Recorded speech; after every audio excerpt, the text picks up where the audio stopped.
This is Theoretical Thrills, the podcast where three hosts pitch original theoretical rides and attractions based on things they don't own. A special guest judge awards bronze, silver, or gold based on three separate categories: most creative, most practical, and guest's favorite. Whoever has the least amount of points at the end of the season must drive to Disneyland, touch the first gate, and drive home. With bragging rights on the line, the hosts will try to pick each other's ideas apart through gentle ribbing. So sit back, relax, and stand clear of the moving doors as we present Theoretical Thrills. Theoretical Thrills, the theory of the thrill. Oh boy! In 3, 2, fun! Ladies and gentlemen, welcome to Theoretical Thrills. I'm your host, Oliver. I'm Brad. I'm Spencer. And you're watching a special episode because we're joined today by Lauren. Hi, Lauren. How you doing? Hi, everybody. Good. I'm so glad to be here. We're happy to have you. So as Lauren knows, and some of the listeners are listening, they also know, is this show is a specific show when it comes to the idea of theoretical thrills. We're going to be taking a subject matter and turning it into theme park rides and attractions with our own spins and fun ways about doing it. And then Lauren, our guest judge, will award a first place, second place, and third place for 3 categories. And those 3 categories are, Spencer? Practicality, something that fits in a theme park, something that would likely be seen in a theme park. Creativity, which is one that just seems like it's a very unique type of ride or attraction. And just your overall favorite, something that I always say tickles your funny bone, but just something that you really enjoyed hearing about. All right. Fantastic. And Brad, you're still a dad, right? I'm still a dad. Excellent. Then we're all caught up and we're ready to go. So let's talk about you, Lauren. Lauren, tell us a little bit about your background. Tell us what your background is with theme parks. Okay, great. Well, I'm from Orlando, Florida, so theme parks are in my blood. You're not allowed to not work in a theme park if you're from Florida, basically. It's part of the rules. Yeah, as a baby, they birth you into the lagoon at Epcot. There you go. And so I've been a cast member with Disney since 1995, and I have not stopped all the way through. I was a child when I started, and I've been with Universal Studios the same amount of time, 1995 as well. And now I work for Disneyland and Universal Studios Hollywood, or technically I will once the furlough is lifted. Yes. Right. Of course. And the world continues. Yeah, and the world starts again. Yes. Of course, we were filming this in the middle of the corona pandemic, so yay to our essential workers, but we'll be inside doing podcasts and such for your entertainment on your off hours. So, Lauren, this week's theme is Shakespeare. Do you have any background with Shakespeare at all? I do indeed. Orlando Shakespeare Company is one of the best Shakespeare companies around. They do incredible works, as well as I do Shakespeare for years, and now we are called Shrew, which is an all-girl improv show where we do a full Shakespeare comedy or tragedy live based off of an audience suggestion. And it's really, really fun. We've toured the country doing that. And I've done a lot of Shakespeare in my time and learned a lot and forgot a lot as well. Well, buckle up because we're going to butcher the concept. So here we go. Spencer, as time-old tradition, would you like to start us off? I sure would indeed. So I have a PowerPoint as per the usual. So Shakespeare, as you can tell, that's the topic for the week. So my first attraction is the Tempest Raging Waters. And this is basically if you took Avatar Flight of Passage and themed it to the Tempest, that's what you get. However, the seats in Avatar Flight of Passage that are there in this Tempest is shaped like a sailboat, or not a sailboat, an actual, the boat in the Tempest. And they actually rock back and forth and front and back as if you're on raging waters. And the whole ride vehicle, which I just said, similar to Pandora, but you're going to journey through the Mediterranean Isles as guests explore the ocean, the land, the story, and, of course, try to tame every tempest, because that's what the idea of this play is and this ride. So you've got all the different stories. I'm not super familiar with the play because I've never seen it. But I do know that there's Mediterranean Isles and a lot of characters, a lot of things happen. So it's a fun journey. Very similar to Greek mythology in a way, but just not Greek. So that's my first attraction, is a simulator / motion contraption ride. It's a boat in the picture like that. This boat, like a big, giant, like pirate ship looking boat, sort of. So you're saying this is one of those motion simulator rides? We're kind of going California Adventure or every ride at Universal Studios, pretty much Hollywood. Yeah, where you sit there, you stare at a screen, you move around, and if you're motion sickness, look out.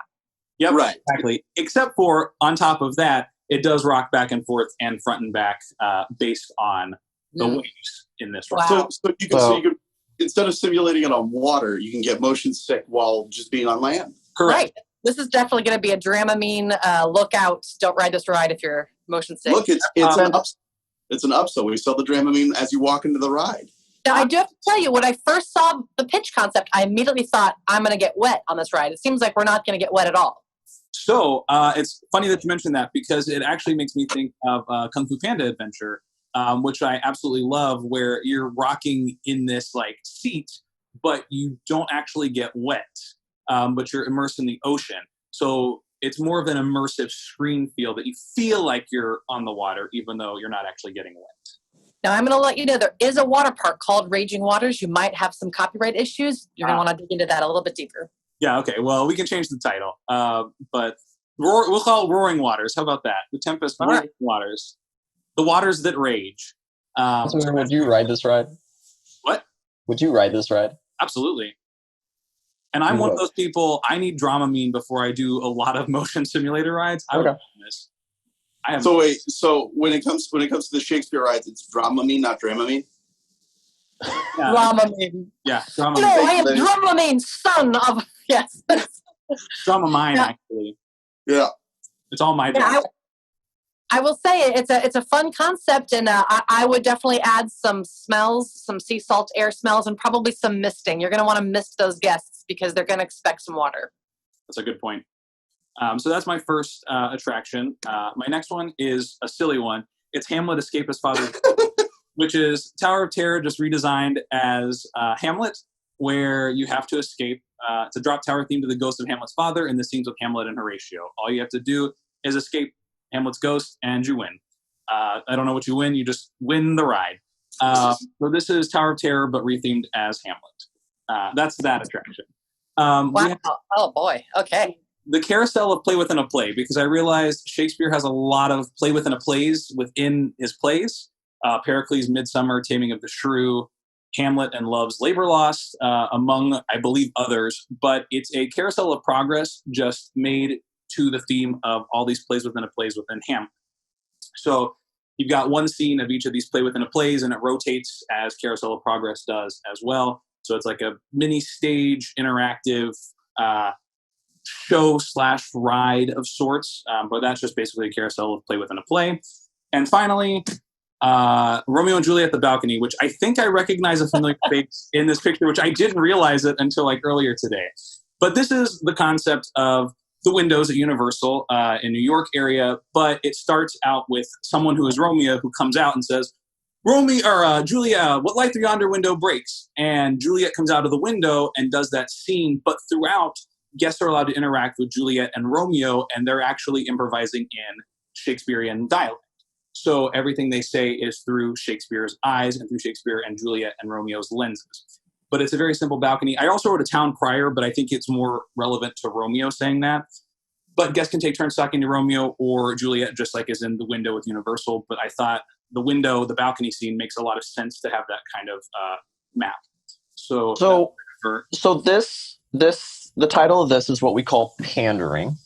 For those that are listening, what Spencer has done has taken the windows from Universal Studios, which Lauren works and performs at. I've been in that show since 2006. It's true. And is just redesigned it so he can essentially hire Lauren and sell her on this new pitch. I mean, my picture is literally in the pitch. I'm the one on the right here with the schmata on my head. Yes. And I will say I have been in a very similar show already at Epcot. They had the Romeo and Edna show where a guest gets to play the third character in the story of Romeo and Juliet with an amazing trunk show they used to have at Epcot called the World Showcase Players. So it is a concept I'm familiar with, and it's very similar to Ren Fair. Interesting. I see. I'm not as versed in Shakespeare, Ren Fair, or I guess World Showcase in general. You Well, come to the right place. Yeah, good thing it's not the theme this week. Yeah, good thing. But yeah, I mean, there's a lot of themes I don't know about when we get to them. I'm going to be like, I have no idea. Is this a character? I don't know. But this one, it's interesting because I was like, oh, Lauren's coming on here. I don't want to feel like I'm doing this as a pandering kind of element. But the first thing I thought of, because I just did complete works of Shakespeare abridged, and one of the things that we focus on mostly the first act is Romeo and Juliet for like the first 10 minutes, and then the other like 36 plays besides Hamlet. And so I was like, oh, Romeo and Juliet's a very popular Shakespeare play. And then I was like, oh, we do the balcony scene. And then I was like, oh, the balcony scene would be fun. And then I was like, oh, there's windows at Universal. So it kind of led itself to that. And then I was like, oh, also, this helps that this guest also has done this attraction, but it wasn't the reason why I did it. At first, I was like, Romeo and Juliet is a big Shakespeare play. It's the one that everyone knows the most because they teach it in school because it's the easiest concept for kids to learn. And it's the original tragic rom-com, so everyone understands it. It's a tragic comedy of Shakespeare's. And I've actually been to Juliet's window in Verona, in Italy, working for Disney. I was helping build the Disney Cruise Line's improv shows at the time, and we lived in Venice and got to go to that window. And there's a little brass Juliet beneath the window. And if guys touch her in the breast area, they're supposed to find true love. So she's all dark and like bronze looking, except for right there is really bright gold. It's terrible. Yeah, that's very fascinating. Okay. So those are my pitches, my 4 pitches of varying degree, but I really enjoy them all for what they are. I have to go back a little bit into the Hamlet Tower of Terror ride. I really do love reimagining Tower of Terror. It's one of my favorite rides of all time because you're literally being pulled faster than gravity. You're not falling, which is something a lot of people don't know. That's why it feels so weightless and crazy. But I will say, Hamlet's ghost, or father's ghost, is actually a really, it starts him on his journey, but it isn't the thing that brings him down necessarily. I would say Ophelia's Descent into Madness might be another great title for this because, literally plunging deeper and darker into madness and chaos. And I want to kind of think about that because she's got a really horrible storyline and a really terrifying storyline, whereas Hamlet's just power hungry. So Lauren, you just pointed out that Spencer only read like the first 2 pages of Hamlet and designed his ride. He's like, You Hamlet. think I read the first 2 pages? But again, Shakespeare Abridged, great show. Check it out if you've never enjoyed Shakespeare before. You can see it all on YouTube. Yeah, it's a fun show, and it really helped me digest, I think, a lot of Shakespeare. And then learning Shakespeare has really helped me understand Shakespeare language. But I'm still learning the plays. There's a lot of them to digest. It's a wonderful concept, though. Wonderful. Thank you. So those are my ideas, and I'm very proud of them all in varying degrees. All right. There you go. And we're proud of you for being proud. Thank you. All right. Any questions, comments, concerns? Brad, Lauren? I think he answered everything for me. Yeah. I think the carousel play within a play is going to have some complications for guests. But it's going to be like a 24-hour ride. No, it's only like 6 plays. It's like all like a 2-minute scene each. It's not like it's like a montage or like a recap. Yeah, because Shakespeare's done even better when it's done really fast. A lot of people don't know that. It's not like each word's important. I think it's going to be similar to the original California. What was it called? The original concept of the California movie that was played. Yes. And at the California Adventure, the first year it was open with Whoopi Goldberg playing a Native American. And it was very confusing and tragic and strange. And people would just kind of watch it and be like, huh. and there was the description of ride and not the park. Yes. All right, Brad. Whatever ideas I'm sure we're going to end up with one that overlaps, but take it away. All right, ladies and gentlemen, boys and girls, I did not present a PowerPoint, but I did present 2 amazing attractions. The first attraction is going to focus on one of, as we discussed, the most popular plays, the most well-known plays, and that is Romeo and Juliet. However, we can't do Shakespeare properly unless we modernize Shakespeare, because every Shakespeare is an adaptation. So, ladies and gentlemen, I present to you Baz Luhrmann's Romeo and Juliet, The Ride. Great. Yes. All right. So this is a ride designed based off of Baz Luhrmann's art style. and stuff like that. It's going to combine a roller coaster type ride, such as Everest at Animal Kingdom, mixed with some mechanical implements as Gringotts. And so, if for those that don't know, Escape from Gringotts has the ability, the cars have the ability to turn to deal with the scene and then can turn back. And there's going to be several shooting off points. So essentially what we're going to do is you're going to hop into a car, like a nice little convertible car, a la Rock and Roller Coaster or something like that, that gives that sort of feel of the beginning of the movie. And you're going to be propelled to different scenes from Baz Luhrmann's Romeo and Juliet. This is going to go through a lot of the major scenes, such as the fight at the beginning, Tibulet's death, the balcony scene, that sort of party-like scene and stuff. And each time it's going to be like a slow, you get to experience it, and then you're turning and rocketing off again through more of the roller coaster. Now where it's going to be like Mount Everest, or like Everest, is that the entire mountain of Everest. Is that it's going to come all the way up. You're going to see the death of Romeo and Juliet. It's going to go all the way up. So you go up to the light, and then it's going to come back, and you're going to backtrack through the entire coaster fast track. Now, there's two ways to do this based on the amount of space. The first is to treat this as a shuttle coaster, which is a shuttle coaster is one that doesn't complete an actual full loop. So it'd go all the way to the end, and then you would just go all the way back through the roller coaster and stuff like that. If we have the space, the way I would do it is it would be like Everest, where it actually slips to a second track, and you sort of spiral backwards with quick images of all the scenes that you've seen until you're back at the beginning of the play again.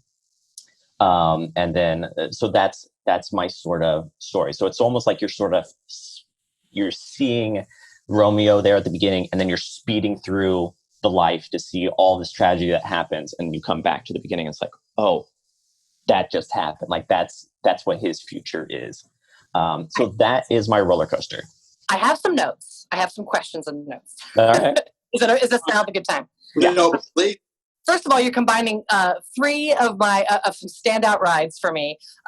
One, I love. Well, originally it was Countdown to Extinction at Animal Kingdom, and it's really, really cool. It's a really jarring, like it's almost like taking Indiana Jones and making it a coaster, which is amazing.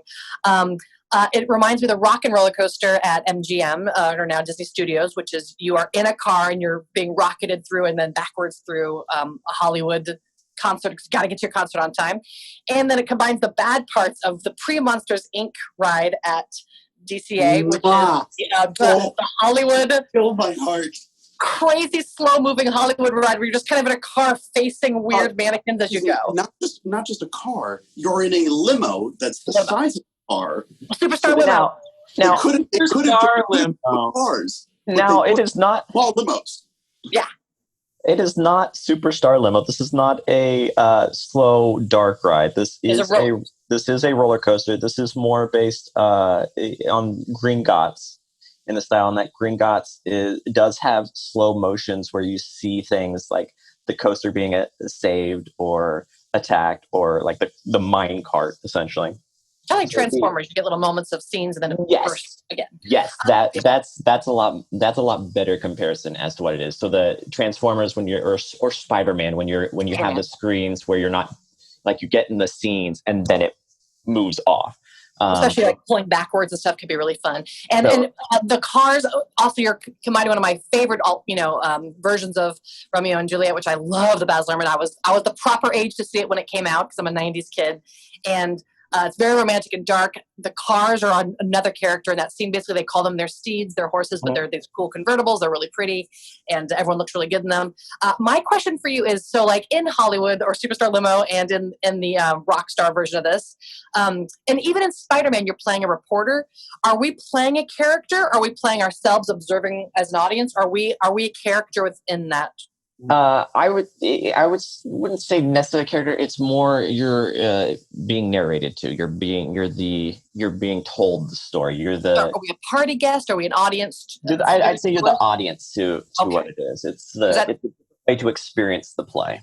because that could be a cool opportunity in the queue to establish you as a party guest at the original romantic scene, or you have to choose sides. Half your party has to be Capulets. You know what I mean? Like, there could be a cool concept there in the queue of like, choose your side. Here's a little bit of history of the families. Here's where I'm struggling a bit. Theme parks are known for teenage is the main peak. We've got families, but like you're looking at a teenage through 20 somethings. And as you know, the Baz Luhrmann version of Romeo and Juliet, it sounds like it's ending in suicide. You're seeing a little bit of heaven or death and then going backwards through your life, which is a difficult concept currently right now, especially. But also, they draw their swords, and swords are guns. And I don't know how you're going to do that right without having people look at a lot of gun violence. Teenagers and guns. It's cutting away before anything happens. Okay. It's good editing. We're never going to see anyone draw a gun and shoot. It's going to be like, it's fine. You're going to, no, you'll jump, and then you'll see him, oh, he's dead. Oh, no. And then... Do you hear a gun jump? I just feel like it could be triggering for today's, active shooter kids. You just see the holster. That's it. Yeah. Some people are going to be very scared of the gun violence. Yeah. Oh, boy. If you thought Snow White was traumatizing, we have arrived you. Well, that's why I don't like The Walking Dead. Wait till you hear my second idea. Oh God, The Walking Dead walkthrough like literally triggered me because they use like real guns all around you the whole time, and it's just terrifying. But not real. You know what I mean? Okay, well, I can't wait to hear the next concept then. All right. I just see this big greenlit problem. Yeah. My second attraction is every theme park.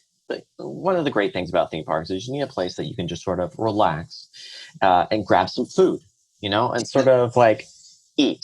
Now, obviously, the one to go to is Titus Andronicus. However, I did not choose Titus Andronicus. Don't you dare take this from me. Instead, there is a modernization of a play, and it's called Scotland, PA. And Scotland, PA is a movie. I hate you. They take Macbeth, and it takes place at a fast food restaurant like McDonald's. So my idea is I'm going to create a sort of restaurant experience, a fast food restaurant experience where the manager is always named Duncan. It doesn't matter if that's what their real name is. Their manager is always named Duncan. The food items are going to be more fast food style items with Scottish inspirations. So such as the meat pies and maybe some Scotch eggs and haggis and stuff like that. There's going to be an employee bathroom near the other bathrooms. Now, the thing about this employee bathroom is you'll be able to hear, every so often you'll hear like running water, and you'll hear just, it sounds like someone's behind the door just going out, spot, out, just washing their hands incessantly.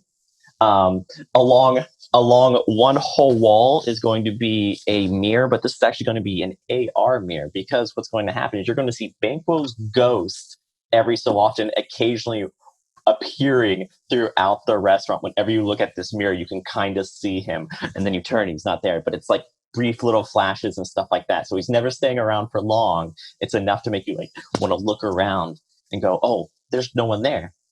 And then along the other window, so we're going to have at least along two sides, there would be some windows and stuff. There's going to be a lot of trees. And the big thing about it with these trees is they're going to have little mechanics in them so that they move every so often. So they're very close together. There's going to be some movement. It's going to be Birnam Wood coming to Dunsinane. And so, ladies and gentlemen, that is Macbeth. Some questions on that experience. And you're combining some of my favorite things, which is Harry Potter. I got to open that land. I got to open up that land on, I did the press release for it on TV, which was really exciting. So I got to meet all the stars. And my sister directed the opening in Orlando. She's the entertainment director of Harry Potter in Orlando. So it combines the cool concepts they use in the bathroom there with Moaning Myrtle. It also combines some of the cool walkthrough experiences of the free broomsticks and the bars. So the thing, you're missing a big opportunity with Boil, Toil, and Trouble. The big pot of boiling soup is right there. And the witches should be cooking your food right in front of you at the table side, or maybe it's like a table side French onion or something. But I will say it's interesting. It shows one of Shakespeare's most gory, disgusting things to then have people eat I love the concept of the scary, but it is also a cursed play. You're not even supposed to be saying the name of it. And I feel like people would be worried about eating at a cursed restaurant. But You'd be surprised.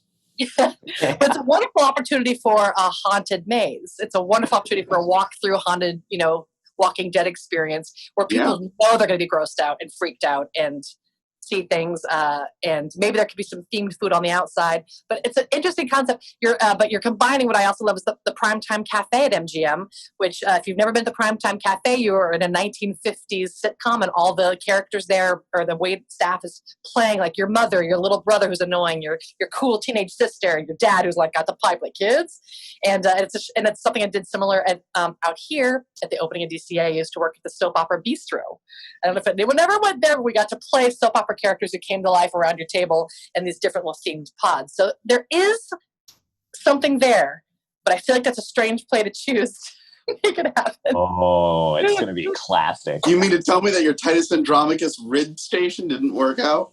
No, it's already been done. Yeah. So I didn't. Those are your two ideas, correct? Those are my two ideas. Soap Opera Bistro, Primetime Cafe meets Shakespeare. Yeah, I just want to clarify. Your idea of someone outside the door running water is cheese. No. It's a separate room. Okay, so you go there's the bathrooms, and then there's men's restroom, women's restroom, family restroom, or whatever, unisex restroom, employee restroom, and you can just hear noises on the other side of the door as if. So it's a sealed door. It's yes. like a big. It's like those doors that when you're in the queue for Men in Black or stuff like that, you see hear things going on behind the doors. It's that. Gotcha. Just making sure. Yeah. Mm-hmm. Yeah. No. And again, I feel like some women might tiptoe awkwardly around the out darn spot because women don't really like to think about blood in the bathroom. My original concept was Banquo was going to appear in the mirror of the men's bathroom, and the women's bathroom was going to have two handicap stalls, with one of them being permanently sealed, because the handicap stalls usually have sinks in them. And so one of them being permanently sealed, and that's where you hear someone washing their hands. But then I was like, not everybody gets to experience. I'm so glad you made that change. It really saved me. Because there's one thing busy theme parks loves, and that's one stall not being able to be occupied. Right. Why use the space when we could just not? Yeah. I'm talking about you, Five-O Land. No, all right, it's fine. I'm not. All right, so those are Brad's pitches this week. Really great, really imaginative. Yeah. I want to start off by saying I apologize to my text analysis teacher ahead of time for this. So let's jump into my Shakespeare ideas. Fair warning, I myself, just like the show Something Rotten, personally cannot stand Shakespeare. It is, I can respect it. I got a degree in acting. I had to study it. I respect the shit out of it. But as someone who is dyslexic, who has difficulty already reading regular English, adding iambic pentameter just tends to make things a little bit more hard. So with that in mind, let's start off with my King Lear roller coaster, or the Mad King coaster. Now, one of the biggest centralized themes in the story of King Lear is blindness.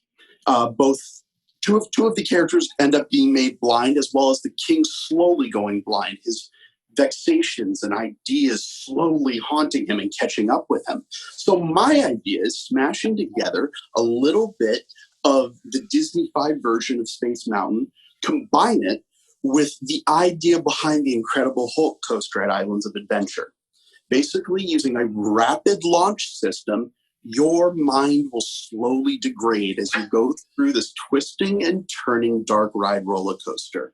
Throughout it, you are hearing the sounds of war and indecision. You're hearing sound effects from none other than Anthony Hopkins, because let's face it, he crushed it. But we're going to have that go through. One of the things that you're going to start to realize, though, and the way that the actual roller coaster goes, is by the end of it, you feel you've been going through all these different motions that you actually haven't been going through.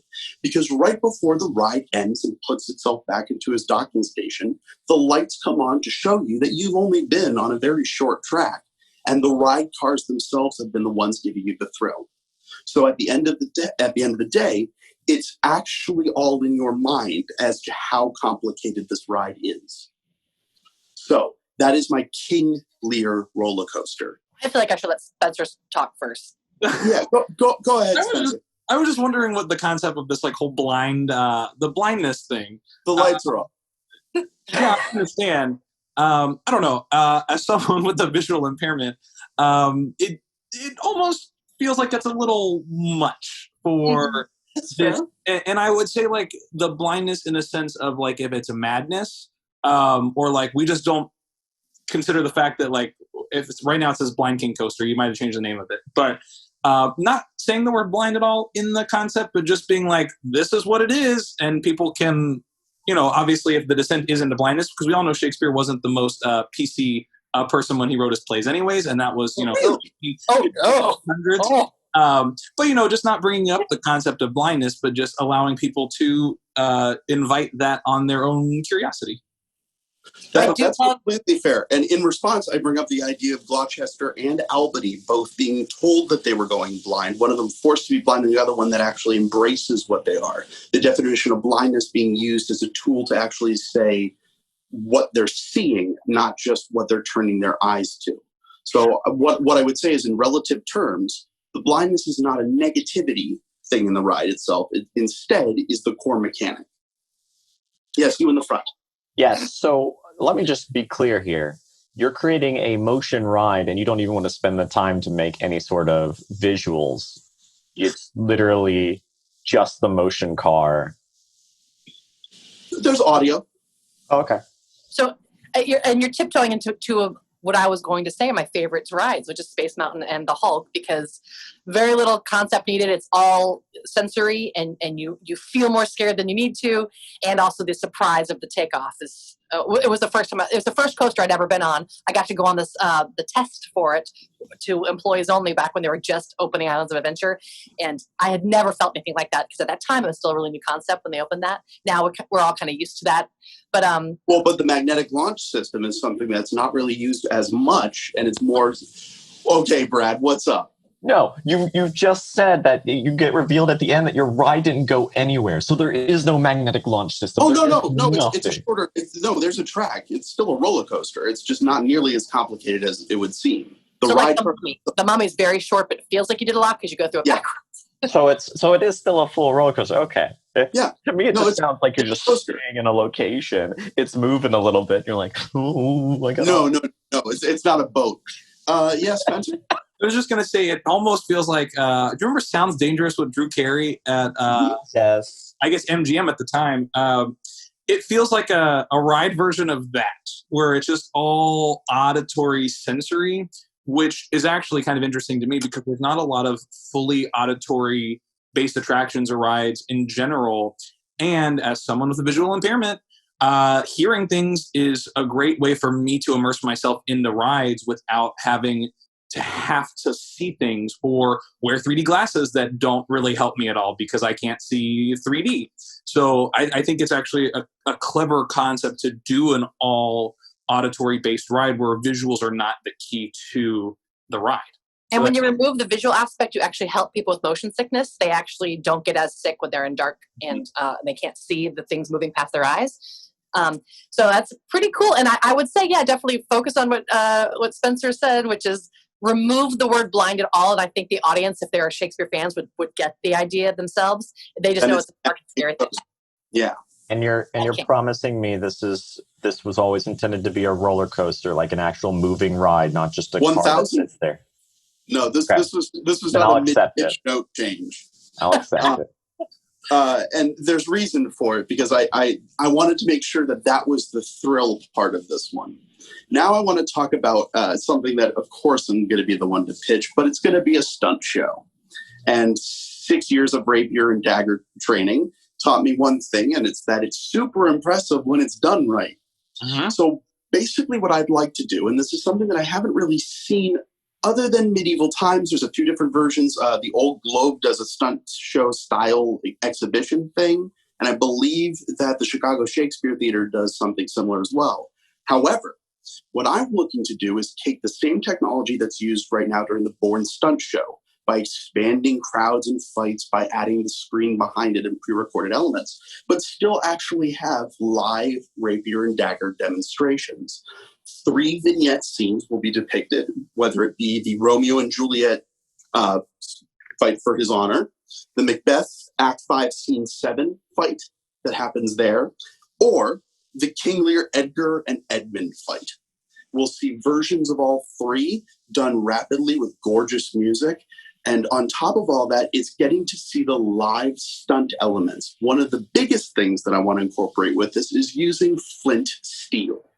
One of the things about flint steel, and it was used a lot in some of the older shows, but specifically one of my favorite stunt shows of all time, and that's the one in front of Treasure Island Hotel and Casino, is that you end up with not only the perfect cling sound, but you get sparks. And it's something that, if done correctly by master swordsmen, which are actually available to do, you can make this an incredible adventure. We get have people swinging in, they can fight up the stairs. We get to see this, but on top of that, being able to turn the platform slowly as they're fighting so there is no bad seat. And one of the biggest things with sword fighting is that a lot of it is factoring in where the audience is viewing it. So being able to choreograph around that is one of the things that I think could make this show truly special. So that's my idea for the Shakespeare stunt show. And I believe the name I put. Yeah, I believe the name I put for it, and I just want to make sure I get this right. I can tell you what it's called. Oh, go ahead. The Sword of Violent Stunt Show. Yes, that's correct. The Sword of Violent Stunt Show. So that's my second attraction. Any questions? I have to say, well, a couple things. One, I think if you just put it in the round, audience in the round, you don't have to worry about a rotational stage that could break down and you'd lose your shows. Everyone who works in theme park knows that as soon as a show goes down, it's really detrimental to park flow, and it screws up everything when you lose a show. So I would say just put it in the round, and there could be really fun audience interaction working the crowd, just like Waterworld. There could be some fun buskers and things going on for the crowd. I love stunt shows because they do control massive amounts of crowds. So every theme park that has one knows it. You dictate how the whole park flows based on a huge audience dump and takeaway. Those who don't like the stunt show, that's the perfect time to go on the rides. It's almost like a parade at Disney. It sucks up a bunch of audience at once. And it's really good for people who don't like rides. It's good for the old people. It's good for little kids that can't get on rides, or pregnant people. This also combines with, everyone knows the most popular time of day at a Ren Fair is when is the big shows, the big the big sword fights, or the big jousting. Thank you. I was like, what are they called? Horse battles? And the one with the toothpicks, and they ride at each other. The ones where the horses just attack each other. Yeah. Audiences don't really care about the narrative, aka the Waterworld show is still the most successful stunt show probably in the history of theme parks. And it's so fun. It's so good. So good. So I think there's a lot of opportunity here. I will say your missed opportunity is, instead of combining 3 really quick stunt shows, you could have guests go throughout the day by doing a different play each hour, or a different play for each show. So during peak season, you might see 2 different plays. Yeah, because there's enough sword fight within all of each shows to really stretch them out and create a little narrative. Yeah, I want to jump on that here. So Macbeth, right? You chose Act 5, Scene 7 as the fight scene. Of all of Macbeth, that's the fight scene you chose. The one with young Seward. So where Macbeth, in all of 4 or 5 lines, turn to the first page of that book and tell me which version of Macbeth you're actually reading. The New Folger Library Shakespeare. Awesome. I'm going off of the Old Globe's original translation. So you're going off of which is. It's one of the biggest flaws to Shakespeare when it comes to teaching it in public schools, and something that people are very familiar with, and that is the fact that because these stories are so old, a lot of different publications have chunked it up into different areas or moved where acts and scenes sit depending upon so what you're saying is you're not doing the young Seward fight, you're doing the fight where Macduff beheads Macbeth. Okay. I just want to make sure that the stunt show, we're worried about my gunshots earlier, and you're just going to decap it. Okay. I would say that this would go into, I don't know if you guys know, I'm also stunt certified as a theme park employee. I was in the Terminator 2 stunt show, and I died 7 to 15 times a day, every day, as Kimberly Duncan. And the deaths in stunt shows happen off camera. So, there's a way that you can make it work. But Macbeth, one of the key parts is they take that head and I just imagine this head like it's like Macbeth goes off stage, Macduff goes chasing, and you see like this like pre-recorded like animation that's like this, and then all of a sudden you just see Macbeth's like head flying on like a fly what is it? But we have a head cannon, so it's like like a fly rig that just comes through, and then Macduff comes Macbeth like just comes out.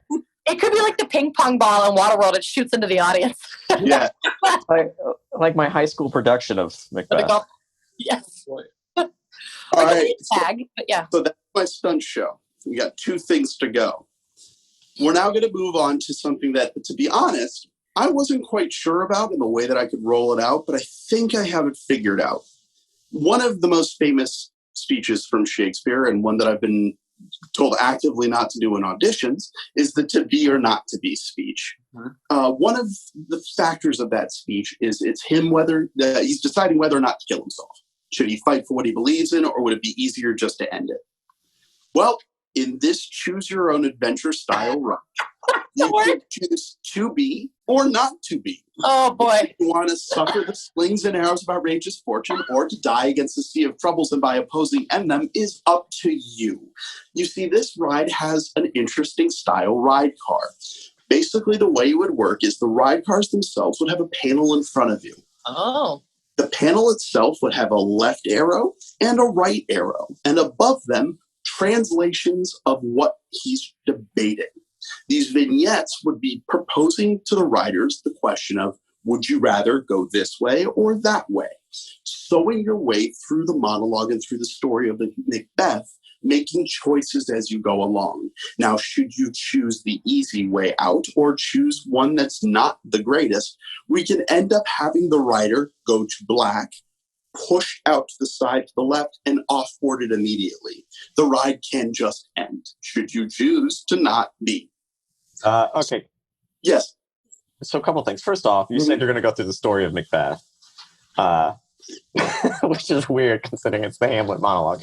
I apologize. I meant to say Hamlet. But more importantly, it's a crossover. More importantly, you have 2 people. Chicago Fire. There's going to be multiple people per car, right? Yeah, you'll have each car sits about 3. Okay. So who gets to decide whether you're to be or not to be? Who decides the spinner on the teacups ride? And this also plays into Men in Black and Toy Story Mania, or whatever it's called. Yes. So it's whoever gets the gun in their hand is in charge, basically. Well, Men in Black and Toy Story Mania, you don't control the car. The car controls you. The car controls you, yes. The Buzz Lightyear, you do control the car. But that's when you can just turn and just punch the person to get them to stop. Once they've selected that you're going to not be... So I have to get the line and write it again. It gives you a high replayability, the ability for you to actually slowly but surely figure out how to stay on the ride longer. And by adding a ditch system to the left of the actual regular car path. So basically, when you would come up to these things, you would be able to go straight or to the right with the imitation of you're going left or right. But the actual move could say not to be and just take you out of the ride itself. Please tell me there will be a single rider's line.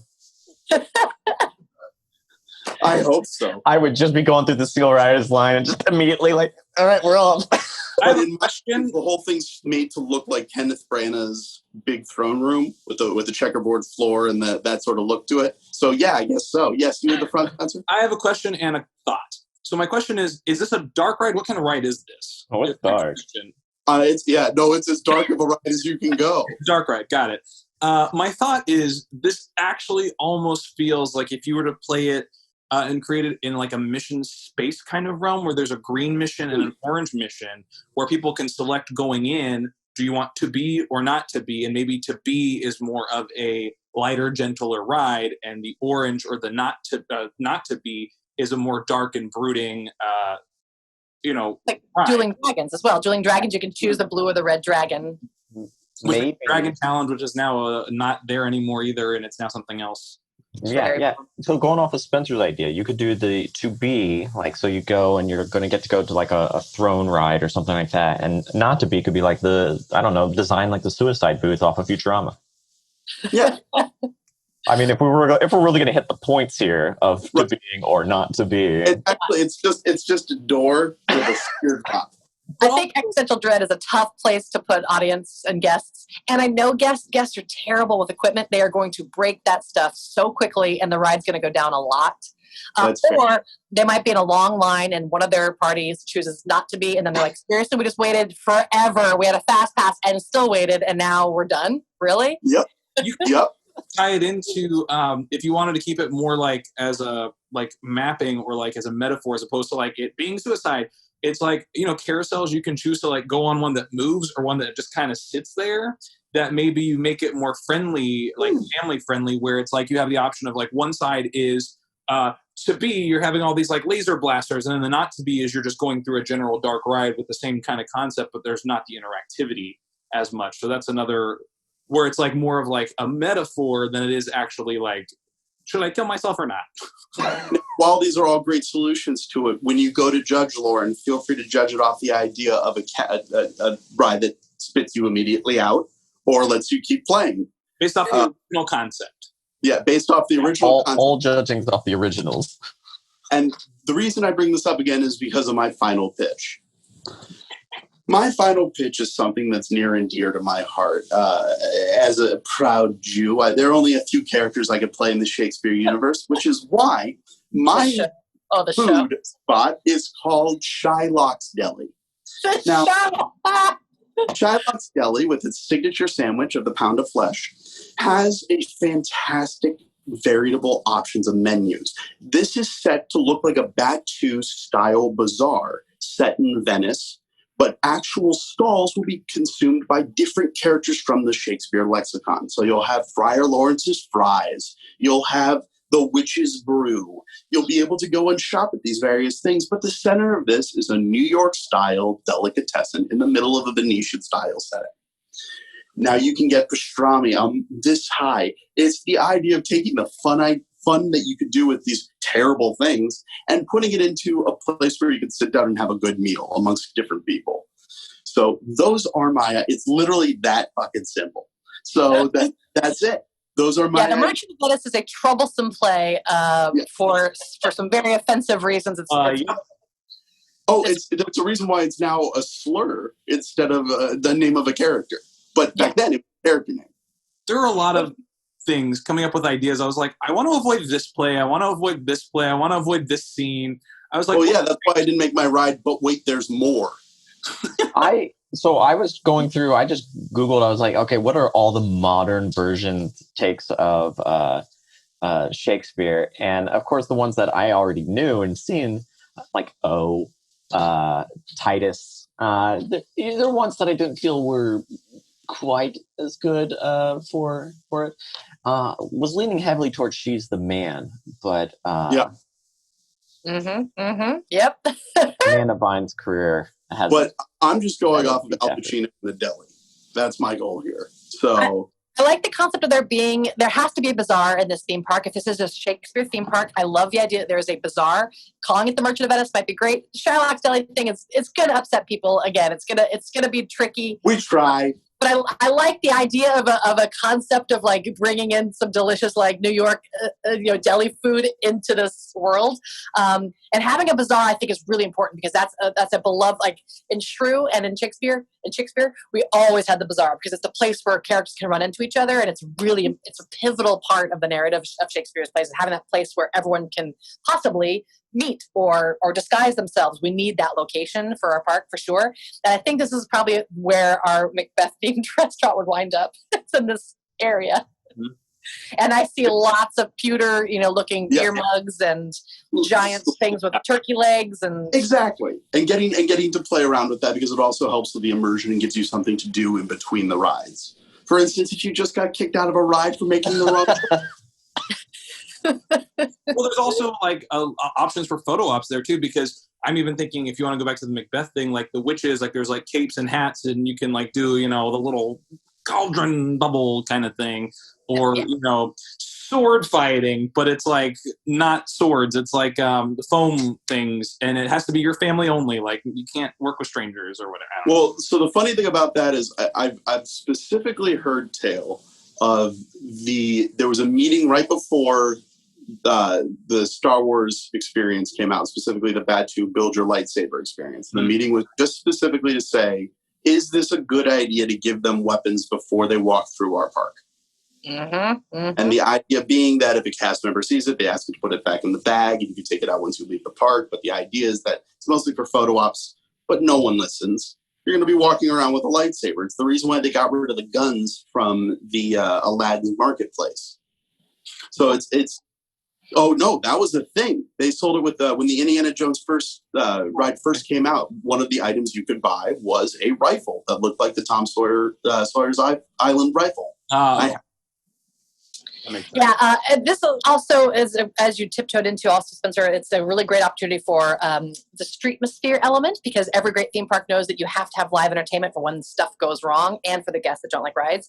So putting this at the front of the park is also a really good idea, because that's where people are going to buy stuff going out, and on the way in get some food.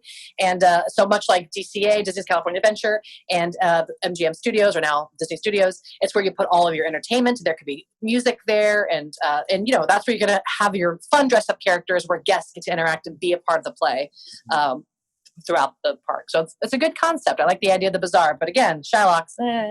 Yeah. Let me see about the. I'll take it. That's completely fair. I am frankly shocked none of us made an Old Globe ride. Oh yeah. One of the coaster. It's an old school wooden roller coaster that takes you around. It's just a circle. It's Spaceship Earth, but an old globe. Yeah. And groundlings say really mean things to you on the way by. The penny pinchers just shout at you. Oh yeah, because the Shylock idea is a little insensitive. And then at the end, the queen decides if she likes it or not. Exactly.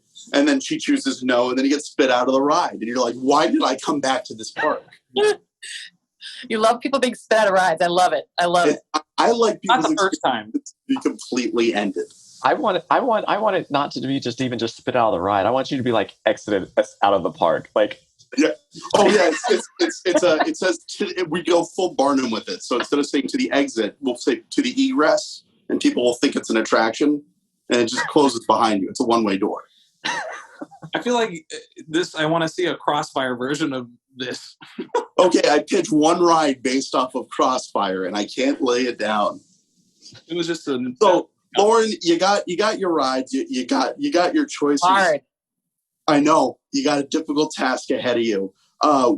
What category would you like to start with first? Oh boy. Okay. I guess. Oh, this is so difficult. So I think I have to decide how I'm going to decipher this. So I think maybe each of you gets a category, and then within, I guess, is that okay?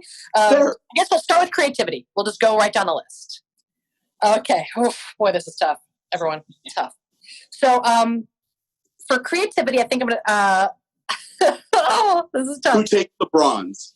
All right. So for the bronze and creativity, oh, this is tough. All right. So creativity bronze, I'm going to give to, I'm going to have to go with the Romeo and Juliet window, because I think it's a really fun opportunity for a fun interactive comedy show there. It's gonna entertain guests. They're going to come back. It's their favorite guests all the time. And I think you need a little play element somewhere. That'll probably be towards the bazaar area or something. But I think that's going to be Spencer there for creativity. The silver, I'm going to give to, oh boy. Gosh, this is really tough. I'm going to have to give to, oh boy. I'm going to go with the Blind King or the Mad King coaster. I think it's a fun place to incorporate a really cool thrill ride, and guests, can have sensory, a difference of sensory opinions there, and just have fun. And I think it'll be a really big teenage thrill ride, just like Space Mountain, the tracks. Yeah. And For gold and creativity, boy, I've got to go with Brad's Macbeth restaurant because I think the idea of having it's gonna need some tweaks, but I think it could be in the Food Bazaar area. But I love the idea. I have not been to, I don't think, in my time yet, I haven't been to a horror themed restaurant. I know they exist, but I haven't been to one myself in a theme park yet. And I think we can really play up the horror and really play into that crowd that loves Halloween. And shout out to Jekyll and Hyde in New York. Exactly. Yes, Jekyll and Hyde in New York is a perfect example of that actually working really well. So I think that could be a cool concept. Well, yeah, being really dorky and fun. Yeah. So I'm gonna have to go with creativity for Brad on that one. It gets the gold medal. Okay. So those are our standings for creativity. Let's move on to practicality. Okay. Oh boy. All right. So practicality, I'm going to go with. So while I don't like the Shylock's part, I'm going to go with the Merchant of Venice Bazaar. I'm going to kind of take that and go we know that's going to be a collection where guests can have. It's almost like the in Seuss Land, where they're in Seuss Landing. They're like, here's all our puns. You just get to pun restaurants and shops like crazy. It's going to create a lot of audience flow. It's the place where you get to shop. We know we need a shopping district area. We'll talk about the Shylock's Deli because there might be something there. Maybe we don't call it that, but we know that there's a deli, and everyone's kind of like, where's the deli? Is that your bronze or your gold? Oh, I'll tell you what it is. It's Schlock's Deli. That's going to be my bronze. The silver and practicality. Oh boy, this is so tough, y'all. This is so tough. And remember, you can award it to the same person multiple times if you want. Okay. All right. Yeah. All right. Okay. Oh, this is tough. All right. I'm gonna have to go with. I love the Hamlet and his father's ghost dropping ride, because again, I think it doesn't take up a lot of space, so it's really, really good for limited park space. And I love the up and down pulling ride. If you hire the same team that did Tower of Terror, I think it's a really fun opportunity. I will say explore using Ophelia's storyline, or just that you are on the story of Hamlet, and each floor is a different character, and all of them are going into their descent into madness, and ends up with everybody's dead at the end. So it kind of has that fun Tower of Terror thing where you all die at the end. Great. For some reason, I just keep picturing it being the same room that you keep coming up to. It's just the dad's ghost trying to finish the warning. Like, nobody, oh! Every time you look out over the park, you're still hearing that monologue over and over again at the very, very top before it falls down again. That's really fun. Yeah, and the ghost just follows you throughout the whole. I think probably Hamlet's ghost narrates and follows you through, or the father's ghost follows you throughout the whole ride, probably. But it's done in the Simpsons style. Yes. And then, gold for practicality. I've got to go the sword of violence stunt show. I think that this is so needed in parks. It controls a lot of audience flow, and I think it's a really good opportunity to teach. It'll be a little edutainment. We can learn about each show, and I think by the end, guests will know 3 Shakespeare's plays pretty well, or 4, depending on if you're a peak week, peak season at the theme parks. And I think it's a really fun opportunity for sitting in the round and having beer and taking a break from the heat, and having fun audience interaction with the warm up.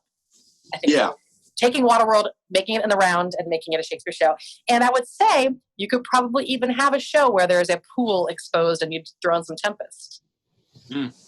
I'm down. Making a little water boat, almost like making like the boat the ride or the show at Treasure Island, as you're saying. So I think it's pretty fun, and guest favorites. Yeah. You got bronze, silver, and gold here, and this can again be one that you've already awarded another category to, or it can be completely new ones. You can pick the same person for all 3, or you pick rides we didn't even pitch. No, I'm gonna have to throw in some. Well, for this one, I'm going to throw in Jimmy Fallon racing through the streets. I just believe it. For bronze, I'm going to throw it to, for guest favorites, I'm going to throw it to Tempest, Raging Waters, even though I know I had a lot of notes right off the bat because it was the first one I heard, because I'm basing it on how popular Back to the Future, Simpsons, all those rides. Guests love motion simulator. Theme parks love to do it because it takes up very little space. It's very affordable. It doesn't break down too often, and guests love it, especially if it feels like a thrill ride. It's going to remind me of California Soarin', or Soaring over California, or now whatever it is. Now it's just Soarin'. So if you definitely get the element of Soarin', and I think again add the elements of scent and splash. I think their guests are expecting that now. I think that'll also create a lot of guests can get on it at once, especially if you think of it as California Soarin'. So I think that could be great. Silver, boy. I'm trying to see what else we have here. I'm going to have to go with, this is tough. Sorry, guys. I'm going to go with Silver. I'm going to go with Baz Luhrmann's Romeo and Juliet roller coaster ride. I get it. It's going to take some tweaking to avoid the suicide and gun violence, but I think that teenagers are going to love it, especially that soundtrack is incredible. So if you get pop punk, right? And I think, though, you should explore putting them as a character in there and then getting that really immersed, that 1990s cool, gritty version of Baz Luhrmann. And also, he gives a sense of chaos in all of his movies, and I think that sense of chaos can really ride in that roller coaster in the queue. I think it's really, really cool. And really play up I think you could throw in even more of the Spider-Man into it with the roller coaster concept. But gold, I'm going to have to give it back again to the stunt show. I'm loving the stunt show. Even though I'm a ride girl and I don't go to stunt shows, I think it's going to be a crowd favorite. That's where the girls go that have crushes on all the hot Shakespeare guys. That's where the guys going to see the hot Shakespeare girls dressing up like guys, fighting real tough. I think it's going to create a lot of audience flow and always bring back repeat guests if you do a different show each time. And I happily take that. Lauren, thank you so much for doing this. Yeah. On behalf of the show, my name's Oliver. I'm Brad. I'm Spencer. And that's Lauren. And thank you, and have a great week. Did you enjoy the episode you just watched? Feel free to like, subscribe, and share.